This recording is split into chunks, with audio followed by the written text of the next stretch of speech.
My name's Stephen Booth. It's a 1985 BJ74 mid-wheelbase LandCruiser. It was actually my first car when I was growing up, so always wanted one again. One popped up on Gumtree and I thought I'll start bidding, and 15 minutes later I had it. A fella in Canberra owned it, I think, for 30 odd years, and he'd had enough of it. It was just sitting there doing nothing, and it was actually in really good condition. When I got it, it was surprising. Had a rebuilt engine and the body was straight. There was no rust, which is uncommon for these old things.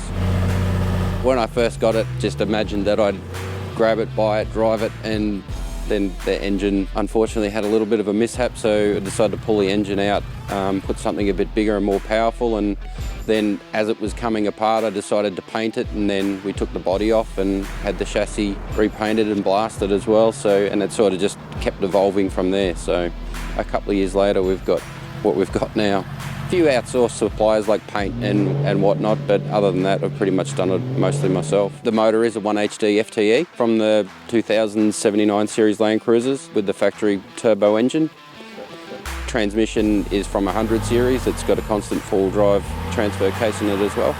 CompuShift 2 controls the automatic transmission because that's out of 100 series. It's got electronic control. The suspension, it was originally a leaf front and rear. So when we had the motor out, we chopped all the brackets off it and put the factory suspension components from the 79 series coil front end on it. And then while we were doing that, I decided I might as well do the rear as well. So the rear has a J-Max coil conversion from a 76 series V8 Cruiser. And it's got the later model 6-cylinder diff housings in it as well. Brakes are all factory, just the factory discs all round. It's got the Nitto, I think they're a 285 with the Patriot P-Core 17x9s.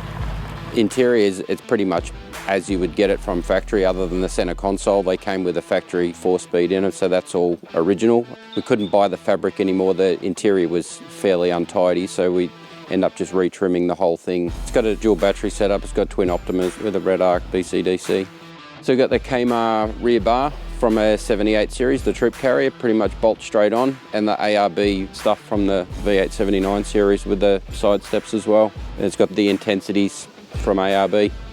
Snorkel, it's the Safari MX, obviously from the V8 model.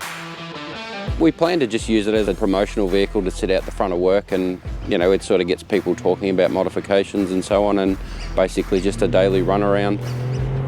Actually, I wouldn't mind doing like a desert trip or something like that, and a bit of high country stuff. It'd be nice and nimble, I think, with the coil suspension, and it's got front and rear diff locks as well, so it would go most places you pointed it.